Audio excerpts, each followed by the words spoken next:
इस वीडियो में हम डिविजिबिलिटी रूल्स देखने वाले हैं।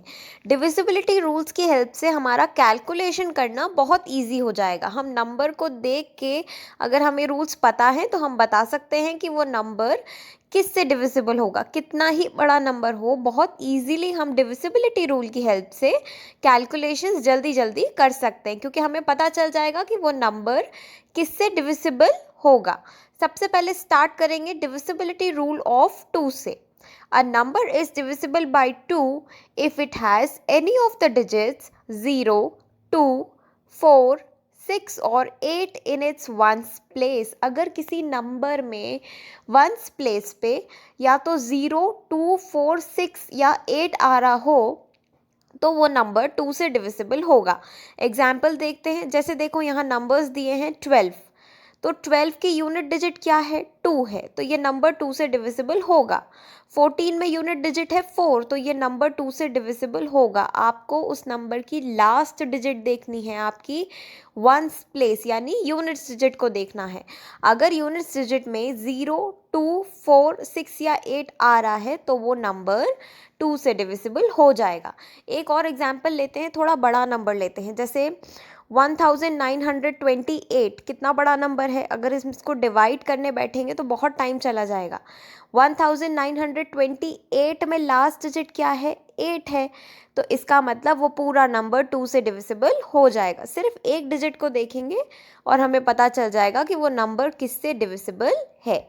अब चलते हैं डिविजिबिलिटी रूल ऑफ 3 की तरफ। कैसे पता करें कि वो नंबर 3 से डिविजिबल है या नहीं है? If the sum of digits is a multiple of 3 then the number is divisible by 3। एक नंबर लिया है यहाँ पर हमने 21, 2 + 1 कितना होता है? 3। जो डिजिट्स है ना उनको प्लस करो। अगर आंसर मल्टीपल ऑफ 3 आए यानी कि 3 की टेबल में आने वाले नंबर्स आए तो वो पूरा नंबर 3 से डिविजिबल हो जाएगा। जैसे 72, तो 7 + 2 कितना होता है? 9। 9 आता है ना 3 की टेबल में, इसका मतलब 72 3 से डिवाइड हो जाएगा। 72 3 से डिविजिबल है। थोड़ा बड़ा नंबर लेते हैं 729, तो 7 + 2 + 9 कितना हुआ? 18 हुआ। 18 3 की टेबल में आता है, इसका मतलब 729 जो है वो 3 से डिविजिबल है। ऐसे हम किसी भी नंबर को चेक कर सकते हैं कि वो 3 से डिविजिबल है या नहीं। ऐड करने पे उसके डिजिट्स को जब आप ऐड करोगे तो अगर आपको ऐसा कोई नंबर मिलेगा जो 3 की टेबल में आता है तो वो नंबर 3 से डिविजिबल हो जाएगा। नेक्स्ट देखेंगे डिविजिबिलिटी रूल ऑफ 6। अब हमने जंप क्यों किया 6 की तरफ? क्योंकि 2 और 3 से कनेक्टेड है डिविजिबिलिटी रूल ऑफ 6। 4 को हम बाद में देखेंगे। If a number is divisible by 2 and 3 both then it is divisible by 6। अगर कोई नंबर 2 से भी डिविजिबल है और 3 से भी डिविजिबल है तो वो नंबर 6 से भी डिविजिबल हो जाएगा। जैसे 24, 24 के एंड में क्या आ रहा है? 4, इसका मतलब ये 2 से डिविजिबल है। अब 3 से चेक करते हैं, 2 + 4 कितना होता है? 6 होता है। 6 है, 3 की टेबल में आता है, इसका मतलब ये नंबर 3 से डिविजिबल है। 2 से भी डिविजिबल है, 3 से भी डिविजिबल है, तो 24 6 से भी डिविजिबल होगा। अगर कोई नंबर 2 और 3 दोनों से डिविजिबल है तो वो नंबर 6 से डिविजिबल होगा। लेकिन अगर दोनों में से किसी एक से नहीं होगा तो वो नंबर 6 से डिविजिबल नहीं होगा। दोनों से होना ज़रूरी है, 2 से भी और 3 से भी। नेक्स्ट हम देखेंगे divisibility rule of 5। Divisibility rule of 5. A number which has either 0 or 5 in its ones place is divisible by 5। या तो 0 आ जाए एंड में या फिर 5, दोनों में से कोई भी एक अगर आ जाए तो वो नंबर 5 से डिविजिबल होगा। जैसे यहाँ एग्जाम्पल लिया है हमने 100, एंड में क्या है? 0 है, 5 से डिविजिबल होगा। 320 एंड में 0 है, यूनिट डिजिट को देखना है सिर्फ, वंस प्लेस को। 725 एंड में क्या है? 5 है, 5 से डिविजिबल होगा। 36,125 एंड में क्या है? 5, 5 से डिविजिबल होगा। कितना भी बड़ा नंबर हो हम इजीली फाइंड कर सकते हैं कि वो 5 से डिविजिबल है या नहीं। बस चेक क्या करना है, एंड में या तो 0 आना चाहिए या फिर 5। नेक्स्ट हम देखेंगे divisibility rule of 10. If a number has 0 in its ones place, then it is divisible by 10. सिर्फ 0 आना चाहिए, 0 के अलावा कोई और नंबर आएगा तो नहीं चलेगा। 5 में क्या था, या 0 या फिर 5, ठीक है। लेकिन डिविजिबिलिटी रूल ऑफ 10 में वंस प्लेस पे 0 आना चाहिए, जैसे 100, 3200, 7010। एंड में यूनिट डिजिट अगर आपकी 0 आ रही है तो वो नंबर 10 से डिविजिबल होगा, ठीक है। अब हम देखेंगे डिविजिबिलिटी रूल ऑफ 4 एंड 8। पहले 4 का डिविजिबिलिटी रूल देखेंगे और फिर 8 का। Divisibility rule of 4. A number with 3 or more digits is divisible by 4 if the number formed by its last two digits, that is ones and tens, is divisible by 4. अगर हम इस statement को simple language में कहें तो ये कहना है कि अगर किसी नंबर के लास्ट 2 डिजिट्स 4 से डिविजिबल हैं तो वो पूरा नंबर 4 से डिविजिबल हो जाएगा। क्या चेक करना है, लास्ट 2 डिजिट्स को चेक करना है। जैसे यहाँ एग्जाम्पल लिया है हमने 1936, पूरा नंबर 4 से डिवाइड करने की ज़रूरत नहीं है, सिर्फ लास्ट 2 डिजिट्स को देखो। 36 जो रेड कलर में दिख रहे हैं, अगर 36 4 से डिविजिबल है तो पूरा नंबर 1936 4 से डिविजिबल हो जाएगा। 4 का डिविजिबिलिटी रूल क्या है, एक बार फिर से रिवाइज करते हैं। किसी भी नंबर के लास्ट 2 डिजिट्स अगर 4 से डिविजिबल हैं तो वो पूरा नंबर 4 से डिविजिबल हो जाएगा। 8 का भी डिविजिबिलिटी रूल कुछ ऐसा ही है, सिर्फ थोड़ा सा चेंज है। 8 का डिविजिबिलिटी रूल क्या है, अ नंबर विथ 4 और मोर digits is divisible bye 8 if the number formed by the last 3 digits is divisible bye 8। 4 में क्या था, लास्ट 2 डिजिट्स 4 से डिविजिबल होने चाहिए। 8 में क्या होगा, लास्ट 3 डिजिट्स अगर 8 से डिविजिबल हैं तो पूरा नंबर 8 से डिविजिबल हो जाएगा। मतलब आपको पूरा नंबर डिवाइड करने की ज़रूरत नहीं है, सिर्फ लास्ट के 3 डिजिट्स को 8 से डिवाइड करो। अगर रिमाइंडर 0 आता है इसका मतलब वो 8 से डिविजिबल होगा, तो पूरा नंबर ऑटोमेटिकली 8 से डिविजिबल हो जाएगा। एग्जाम्पल देखते हैं यहाँ पे 73512। अब आपको क्या करना है, 512 को चेक करना है, सिर्फ लास्ट 3 डिजिट्स को चेक करना है। डिवीजन इजी होता है छोटे नंबर्स का।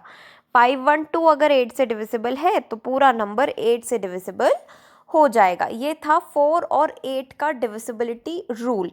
अब बाकी नंबर्स को देखते हैं, जैसे 9 और 11। डिविजिबिलिटी रूल ऑफ 9, ये डिविजिबिलिटी रूल ऑफ 9 जो है वो थोड़ा थोड़ा 3 जैसा है। If the sum of digits of the number is divisible by 9 then the number itself is divisible by 9। देखो, अगर किसी नंबर के डिजिट्स को ऐड करने पे जो नंबर आएगा वो 9 की टेबल में आता है तो पूरा नंबर 9 से डिविजिबल हो जाएगा। 36, अब 6 + 3 कितना होता है, 9 होता है, तो ये 9 से डिविजिबल हो जाएगा। थोड़ा सा बड़ा नंबर देखते हैं, 5283, तो 5 + 2 + 8 + 3 करके देखो क्या आ रहा है, 18 आ रहा है। 18 9 की टेबल में आता है ना, इसका मतलब 5283 जो पूरा नंबर है वो भी 9 से डिविजिबल हो जाएगा। 3 में क्या होता था, ऐड करने पे जो नंबर आए वो 3 की टेबल में आना चाहिए। 9 में क्या होगा, आप डिजिट्स को ऐड करो, अगर वो नंबर 9 की टेबल में आता है तो वो नंबर, पूरा नंबर 9 से डिविजिबल हो जाएगा। ठीक है, ये हुई बात डिविजिबिलिटी रूल ऑफ 9 की। अब बात करेंगे डिविजिबिलिटी रूल ऑफ 11। पहले इसको पढ़ लेते हैं, उसके बाद देखेंगे कैसे करना है। डिविजिबिलिटी रूल ऑफ 11 क्या है, find the difference between the sum of digits at odd places from the right and sum of digits at even places from the right of the number. If the difference is either 0 or divisible by 11 then the number is divisible by 11। बहुत complicated लग रहा है। इसको अगर हम simplify करें तो हमें क्या करना है, किसी भी नंबर को लेना है, उसमें ऑड और इवन डिजिट्स। ऑड और इवन कैसे डिसाइड करेंगे, देखो यहाँ एग्जाम्पल लेते हैं 308। हमारे सामने एक एग्जाम्पल है 308। राइट साइड का जो पहला डिजिट है वो क्या हो जाएगा, ऑड, फिर 0 क्या हो जाएगा, इवन, फिर 3 क्या हो जाएगा, ऑड। राइट साइड से शुरू करना है, odd even odd even odd even, ऐसे लिखते जाना है सबसे पहले, ठीक है। फिर जितने भी ऑड डिजिट में आए हैं, ऑड प्लेसेस पर आए हैं, उनको ऐड कर लो, और जो इवन प्लेसेस पे आए हैं उनको ऐड कर लो, ठीक है। यहाँ पे 8 ऑड प्लेस पे आया था और 3 भी ऑड प्लेस पे आया था, दोनों को ऐड करने में क्या आ रहा है, 11। इवन प्लेस पे क्या बचा है, 0। तो 11 और 0 का डिफरेंस कितना है, 11 माइनस 0 करेंगे तो 11 आ रहा है। इसका मतलब पूरा नंबर 11 से डिविजिबल है। माइनस करने पे या तो 0 आना चाहिए या तो 11 से कोई नंबर डिविजिबल, ठीक है। अब देखो 1331, राइट साइड से शुरू करेंगे, 1 क्या हो जाएगा, ऑड प्लेस पे आएगा, फिर 3 क्या हो जाएगा, इवन, फिर ऑड, फिर इवन, ठीक है। तो ऑड प्लेसेस पे कौन कौन आया, एक तो 1 आया और एक 3 आया, 4 हो गया ये ऐड करने पर। और फिर 3 और 1 आया, ये भी ऐड करने पे 4 हो गया। अब दोनों का डिफरेंस निकालो, 4 माइनस 4 कितना है, 0 है। इसका मतलब ये नंबर भी 11 से डिविजिबल है, 1331 11 से डिविजिबल हो जाएगा। एक और एग्जाम्पल लेते हैं, क्योंकि ये रूल थोड़ा सा कॉम्प्लिकेटेड है, इसको प्रैक्टिस करना पड़ेगा। एंड से, राइट हैंड से शुरू करेंगे हम। 9 क्या हो जाएगा, ऑड, 0 फिर इवन, फिर 8 ऑड, फिर 1 इवन और 6 ऑड। ऑड प्लेसेस वाले सब ऐड कर लो, इवन प्लेसेस वाले सब ऐड कर लो, ठीक है। 23 आएगा ऑड प्लेस पे ऐड करने पर, और 1 आ रहा है इवन प्लेसेस को ऐड करने पर। 23 माइनस 1 कितना होता है, 22, और 22 11 से डिविजिबल है, इसलिए ये पूरा नंबर 11 से डिविजिबल हो जाएगा। ये थे हमारे डिविजिबिलिटी रूल्स। डिविजिबिलिटी रूल्स अगर हमें आ जाएंगे तो हम कोई भी कैलकुलेशंस ईजिली और जल्दी कर पाएंगे, क्योंकि हमें पता होगा कि वो नंबर किससे डिविजिबल है, टाइम वेस्ट नहीं होगा। तो डिविजिबिलिटी रूल्स को हमें बहुत अच्छे से देखना है, समझना है, और उसके बाद मैथ्स का कैलकुलेशन ईजिली हो सकता है।